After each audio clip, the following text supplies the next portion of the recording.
नमस्कार प्यारे बच्चों, स्वागत है आपके अपने YouTube चैनल जैकबोर्ड 2.0 में। जैसा कि आप लोगों को पता होगा, आज क्लास 11 का हिंदी इलेक्टिव का क्वेश्चन है। तो आज हम लोग इस वीडियो के माध्यम से आप लोगों के बीच जो 40 MCQ ऑब्जेक्टिव क्वेश्चन रहता है उसका हम लोग चर्चा करेंगे। आज हम इस वीडियो के माध्यम में टोटल 40 क्वेश्चन लेके आए हैं। आज हम उसी क्वेश्चन पर चर्चा करेंगे जो डायरेक्ट आपके एग्जाम में देखने को मिलेगा, इसलिए आप लोग वीडियो के अंत तक बने रहें। आपको बता दें कि इस चैनल के माध्यम से क्लास 12 का सभी सब्जेक्ट का चैप्टर वाइज तैयारी करवाया जाएगा। साथ ही आंसर की सबसे पहले इसी चैनल में आप लोगों को मिलेगा, इसलिए अभी भी आप इस चैनल में नए हैं तो चैनल को सब्सक्राइब कर लीजिए बच्चों। तो चलिए देर ना करते हुए हम लोग क्वेश्चन नंबर 1 की ओर बढ़ते हैं। देखिए बच्चों, आप लोगों का जो क्वेश्चन 1 से 4 तक रहेगा सो गद्यांश रहेगा। यहाँ बोला गया है निम्नलिखित गद्यांश को ध्यानपूर्वक पढ़कर प्रश्न संख्या 1 से 4 के लिए सही विकल्प का चयन कीजिए। तो आगे हम देख लीजिए, इसको अच्छा से आप लोग पढ़ लीजिएगा। इसमें कुछ बोला गया है, प्रजातंत्र ऐसी शासन व्यवस्था है जिसमें सभी नागरिकों को अधिकार है कि उनकी आवाज़ शासन द्वारा सुनी जाए। कहना ना होगा कि क्षेत्रीय दल उन क्षेत्रीय समस्याओं को जो उपेक्षित है प्रजातंत्र की सीमांतर्गत ही सामने लाते हैं। तो आप लोग इसको देख लीजिए, अच्छे से पढ़ लीजिए। हम क्वेश्चन पर आते हैं, नहीं तो वीडियो लंबा हो जाएगा। देखिए पूछा गया है यहाँ पहला क्वेश्चन, किस व्यवस्था में नागरिकों को अधिकार है कि उनकी आवाज़ शासन द्वारा सुनी जाए। तो इसका जो राइट आंसर हो जाएगा बच्चों, प्रजातांत्रिक।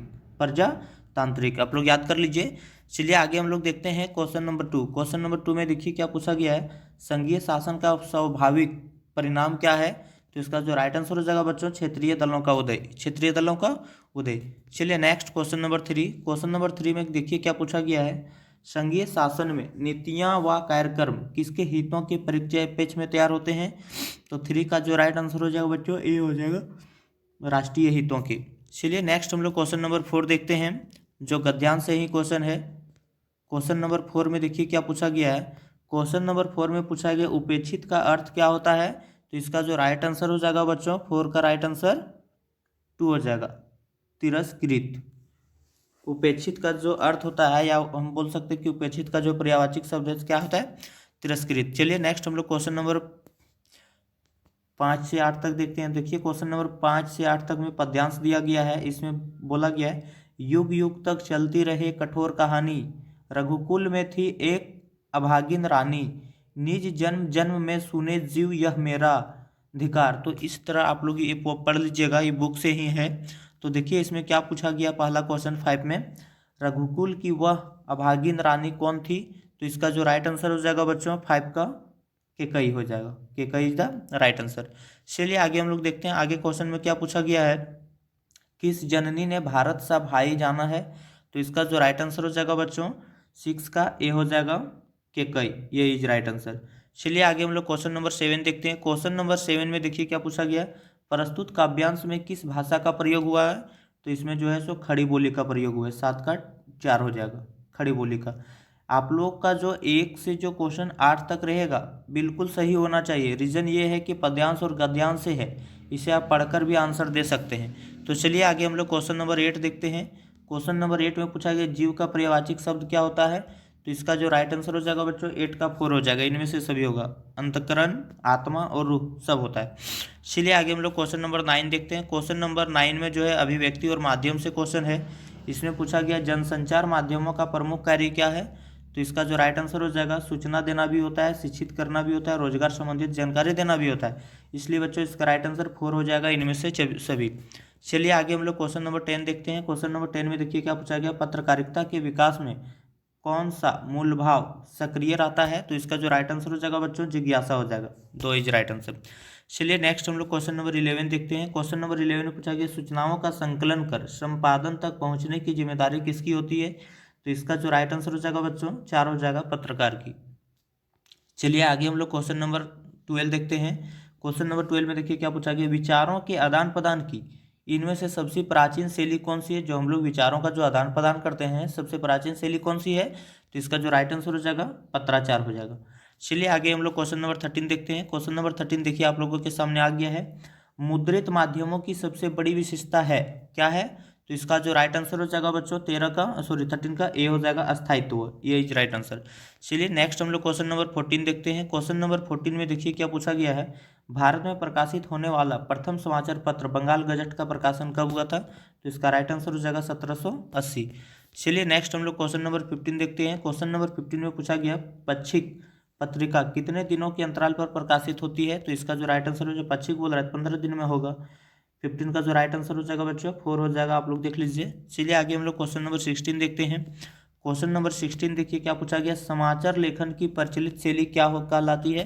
तो इसका जो राइट आंसर हो जाएगा उल्टा पिरामिड, एक राइट आंसर हो जाएगा। चलिए आगे हम लोग क्वेश्चन नंबर 17 देखते हैं। क्वेश्चन नंबर 17 में देखिए क्या पूछा गया है, भारत में पहला छापाखाना कहाँ खुला था? तो इसका जो राइट आंसर हो जाएगा 17 का गोवा हो जाएगा। कहाँ पे खुला था? गोवा में खुला था। चलिए आगे हम लोग क्वेश्चन नंबर 15 आगे क्वेश्चन नंबर हम लोग 18 देखते हैं। क्वेश्चन नंबर 18 में देखिए क्या पूछा गया बच्चों। क्वेश्चन नंबर 18 में पूछा गया कम से कम शब्दों में तत्काल महज सूचना देना टेलीविजन समाचार के किस चरण के अंतर्गत आता है? ये जो टेलीविजन और टेलीविजन जो है सो समाचार के किस चरण के अंतर्गत आता है? तो इसका जो राइट आंसर हो जाएगा बच्चों flash news, 3 is right answer. Next question number 19। Question number 19 देखिए आप लोगों का जो है सो पाठ्य पुस्तक से रहेगा। इसमें बोला गया है कि निम्नलिखित गद्यांश को ध्यानपूर्वक पढ़कर 19 से 22 के लिए सही उत्तर का चयन कीजिए। ये भी क्वेश्चन आप लोगों का सही होना चाहिए एग्जाम में। देखिए इसमें आप लोग याद कैसे रखिएगा, क्या है, बालम आओ हमारे गहरे तुम बिन दुखिया देहरे। तो बालम है ना, ब है, तो आप लोग याद रखिएगा कबीर उसमें भी ब आता है। तो इसलिए जो देख लीजिए इसका इसमें क्वेश्चन पूछा गया है बालम आओ गहरे कौन लिखा है? तो इसका जो राइट आंसर हो जाएगा या किससे लिया गया है? तो कबीरदास के द्वारा लिखा गया है। चलिए आगे हम लोग क्वेश्चन नंबर 20 देखते हैं। क्वेश्चन नंबर 20 में देखिए क्या पूछा गया है, यहाँ बालम किसका प्रतीक है? तो यहाँ बालम जो है सो परमात्मा का प्रतीक है, परमात्मा का प्रतीक है। चलिए आगे हम लोग देखते हैं। आगे क्वेश्चन में पूछा गया है 21 में उपरोक्त पंक्तियों के केंद्र में कौन सा भाव है? तो इसमें प्रेम है, 3 इज राइट आंसर। चलिए बच्चों नेक्स्ट हम लोग क्वेश्चन नंबर 22 देखते हैं। क्वेश्चन नंबर 22 में देखिए क्या पूछा गया है, यहाँ कवि ने स्वयं को किस रूप में प्रस्तुत किया है? तो कवि जो है सो स्त्रीलिंग के रूप में प्रस्तुत किया है। चलिए आगे हम लोग देखते हैं निम्नलिखित प्रश्नों के सही विकल्प का चयन कीजिए। इसमें पूछा गया है सूरदास किस काव्य परंपरा के कवि है? तो इसका जो राइट आंसर हो जाएगा 23 का आप लोग सही कर लीजिएगा, कृष्ण काव्य परंपरा याद कर लीजिएगा। सूरदास किस काव्य परंपरा के कवि है? तो आप लोग याद रखिएगा कृष्ण जो है सो काव्य परंपरा के कवि है। चलिए नेक्स्ट हम लोग क्वेश्चन नंबर 24 देखते हैं। क्वेश्चन नंबर 24 में देखिए क्या पूछा गया है, गोपियों के अनुसार कृष्ण को कौन प्रिय लगता है? तो इसका जो राइट आंसर हो जाएगा 24 का मुरली हो जाएगा, 3 इज राइट आंसर। चलिए बच्चों नेक्स्ट हम लोग क्वेश्चन नंबर 25 देखते हैं। क्वेश्चन नंबर 25 में पूछा गया निम्नलिखित में से कौन सी रचना सूरदास की नहीं है? तो इसका जो राइट आंसर हो जाएगा देखिए सूर सागर, सूर शरावली और साहित्य लहरी, ये तीनों जो है सो किसका है? सूरदास का है। लेकिन कौन नहीं है? तो इसका राइट आंसर हो जाएगा 4 हो जाएगा सुजान चरित। चलिए आगे हम लोग क्वेश्चन नंबर 26 देखते हैं। क्वेश्चन नंबर 26 में देखिए क्या पूछा गया बच्चों, बोरत तो बोरियों पे निचोरत बने नहीं पंक्ति में किस त्यौहार का वर्णन किया गया है? तो इसमें जो है सो होली का जिक्र किया गया है। चलिए आगे हम लोग क्वेश्चन नंबर 27 देखते हैं। क्वेश्चन नंबर 27 देखिए बच्चों आप लोगों के बीच आ चुका है। पूछा गया पद्माकार किस भाषा के कवि हैं? तो इसका जो राइट आंसर हो जाएगा बच्चों 27 का 3 हो जाएगा साहित्यवर्ज भाषा, साहित्यवर्ज भाषा। चलिए आगे हम लोग क्वेश्चन देखते हैं। आगे क्वेश्चन देखने से पहले आप लोग देख लीजिए निम्नलिखित गद्यांश को ध्यानपूर्वक पढ़कर प्रश्न संख्या 28 से 31 के लिए सही विकल्प का चयन कीजिए। इससे भी आपका क्वेश्चन सही होना चाहिए। रीजन ये है कि गद्यांश से दिया गया है। देखिए गद्यांश में क्या बोला गया है, सारा घर मक्खियों से भिनभिना रहा था, आंगन की अलगनी पर कई पैबंद लगी, एक गंदी साड़ी टंगी थी, दोनों बड़े लड़कों का वहाँ कहीं पता ना था। तो चलिए ये वाला आप लोग पढ़ लीजिए। उसके बाद देखिए इसमें क्या क्वेश्चन पूछा गया है, प्रस्तुत पंक्तियाँ किस पाठ से लिया गया है? तो हम लोग जानते हैं कि ये दोपहर का भोजन से लिया गया है। चलिए आगे हम लोग क्वेश्चन नंबर 29 देखते हैं बच्चों। क्वेश्चन नंबर 29 में देखिए क्या पूछा गया, विभाग की कलरकी से किसकी छटनी होता है? तो इसका जो राइट आंसर हो जाएगा मुंशी चंद्रिका प्रसाद की। चलिए आगे हम लोग क्वेश्चन नंबर 30 देखते हैं। क्वेश्चन नंबर 30 में देखिए क्या पूछा गया है, आंगन की अलगानी पर कई पैबंद लगी, एक गंदगी साड़ी टंगी थी, यहाँ किसकी साड़ी की बात कही जा रही है? तो सिद्धेश्वरी की साड़ी की बात कही जा रही है। चलिए आगे हम लोग क्वेश्चन नंबर 31 देखते हैं। क्वेश्चन नंबर 31 में पूछा गया प्रस्तुत पंक्तियों के लेखक कौन है? तो हम लोग बहुत अच्छा से जानते हैं अमरकांत है। कौन है? अमरकांत। चलिए बच्चों आगे हम लोग क्वेश्चन नंबर 32 देखते हैं। क्वेश्चन नंबर 32 में देखिए क्या पूछा गया, प्रेमचंद्र का मूल नाम क्या था। तो प्रेमचंद्र का जो मूल नाम था बच्चों धनपत राय था। ये कीज राइट आंसर। चलिए आगे हम लोग क्वेश्चन नंबर 33 देखते हैं। क्वेश्चन नंबर 33 में हामिद किस कहानी का केंद्रीय पात्र था। तो इस 5 क्लास से ही हम लोग पढ़ते आ रहे हैं कि इसका जो राइट आंसर हो जाएगा ईदगाह हो जाएगा, इसलिए गलत नहीं होना चाहिए। चलिए आगे हम लोग क्वेश्चन नंबर 34 देखते हैं। क्वेश्चन नंबर 34 में देखिए क्या पूछा गया है, टॉर्च बेचने वाले व्यंग्य रचना में टॉर्च किस कंपनी का है। तो हम लोग जानते हैं कि सूरज छाप टॉर्च था।